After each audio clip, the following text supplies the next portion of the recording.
Hey, it's Roberto Mickey again, and we've got a great video today on Sana Biotechnology Inc. As a full disclaimer, I have no association with this company and I don't own a stock in it. But I saw a press release about this company and I thought it was really intriguing as it was about type 1 diabetes. Basically, the company was able to transplant islet cells into a type 1 diabetic and they actually functioned. And the patient did not require any immunosuppression. So they basically took islet cells from somebody else, modified them, and then put them in the patient, and the islet cells survived.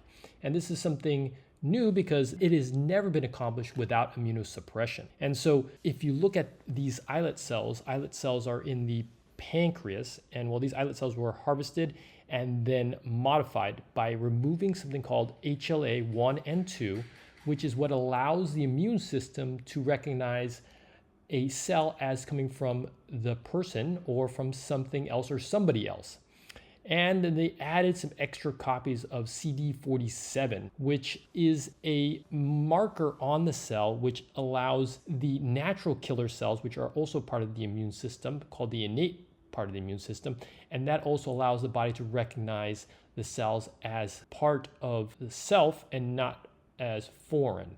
And so basically, by doing these two little tricks, they basically fooled the immune system into recognizing the islet cells as self and not as foreign. Going back to type 1 diabetes is a disease where the islet cells in the person are destroyed by the immune system. The islet cells are destroyed, and then as a consequence, there is no insulin production when the person eats, and hence their blood sugars go up.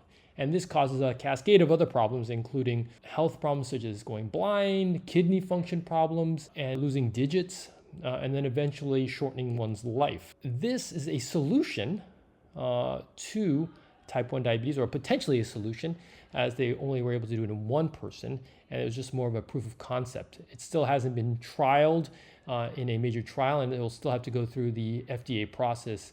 But the technology was quite remarkable in the sense that in a single patient, they were able to show that c-peptide levels elevated after the transplantation of the islet cells.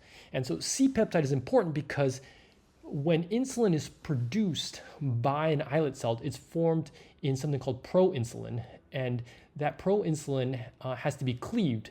And when it is cleaved to become an active form of insulin, the part that gets cleaved off is called the c-peptide, and that can be measured.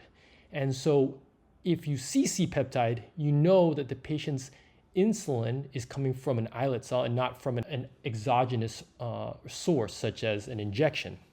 In addition, in that patient, they were able to demonstrate that the c-peptide levels increased when the patient was given a meal, which means that the islet cells were actually functioning, meaning like they were responding to elevated glucose levels. And then the third thing they were able to demonstrate with an MRI is that at least in the area where they injected, there was evidence that the islet cells were still persistent in the brachioradialis. They actually injected the islet cells into the forearm of the patient.